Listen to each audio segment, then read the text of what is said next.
Common Kitchen, we will be making food.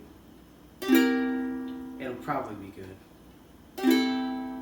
That's all I have so far. Okay, so we are gonna have Brussels sprouts as part of our meal.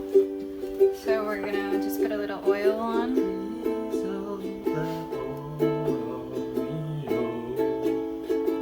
That didn't match your bed.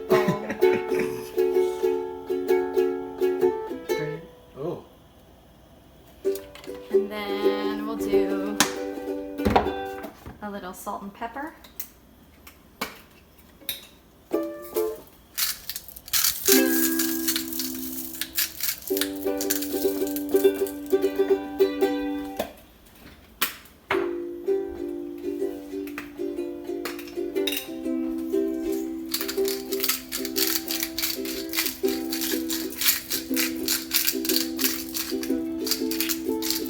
I learned if you just go the same direction with the pepper, it comes out way faster. So going back and forth. I like doing it like that. Yeah, me too. Like the restaurants. Yeah. Okay. Now we're gonna plop that in the oven while we prepare the rest of our dish. Cool. So the main course of today's dish is a sun-dried tomato and basil chicken. So I've already assembled a few things to do a little bit of a seasoning, garlic powder, black pepper, salt, and this little thing. So what we're gonna do is we're gonna season this liberally.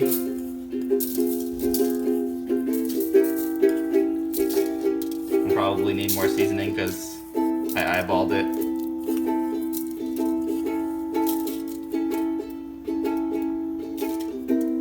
Okay. And then we're gonna throw these all on medium onto a pan and brown them for 3 minutes before throwing them in with some tomatoes and a little chicken broth.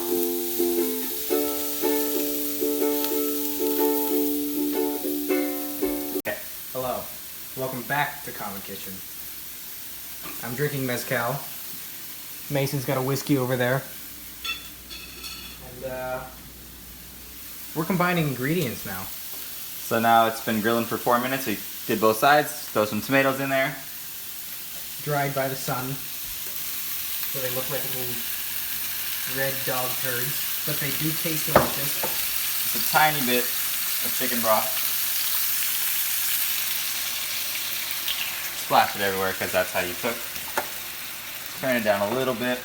If you can't smell the chicken broth for the next few weeks sitting on top of the grill, then what's even the point? Okay. And then, normally you do this in a cast iron pan and you put the pan in the oven. But what we're going to do is we're going to transfer this to just a baking pan, a baking sheet, and throw it in the oven for about 30 minutes. I have to imagine it must be odd for a chicken breast to be sitting in a broth of its own Of a variety. different chicken. Yeah, like these are, you know, let's assume these are 3 different chickens sitting in the broth of God knows how many other chickens. We had initially cut before the transfer, but I feel like this transfer is going to be very difficult and I wanted to watch. And I wanted you to enjoy it as well. Plop. And it's really easy. Oh, God, Mason, why do you have to be so talented at transferring chicken from pan to other pan, I guess? It's a little hot, so it made me cough. Steamy. Cool. And then take that beautiful babe boy and you cover it with foil and you cook it for a long time in the oven.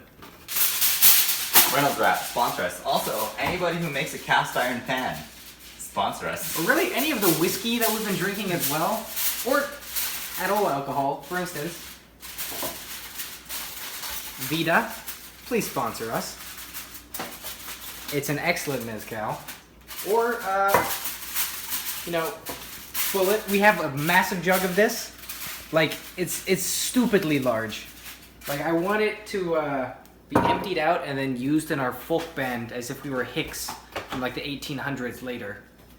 It is quite delicious. And then Lagavulin the long shot, but you know, we're still after you. Okay, anyway, So once you have your whiskey break, you stick it in the oven and you come back and check it in about 30 minutes.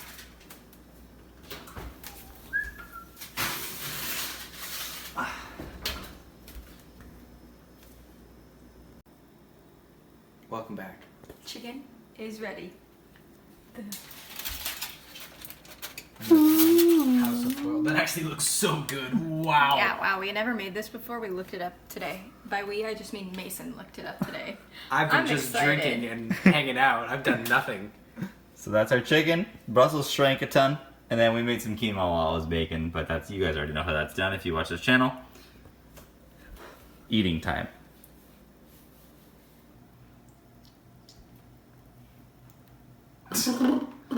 Oh, who's that? On the phone, you say. Hello? Ah, thank you. Do you know who that was? Bush's baked beans.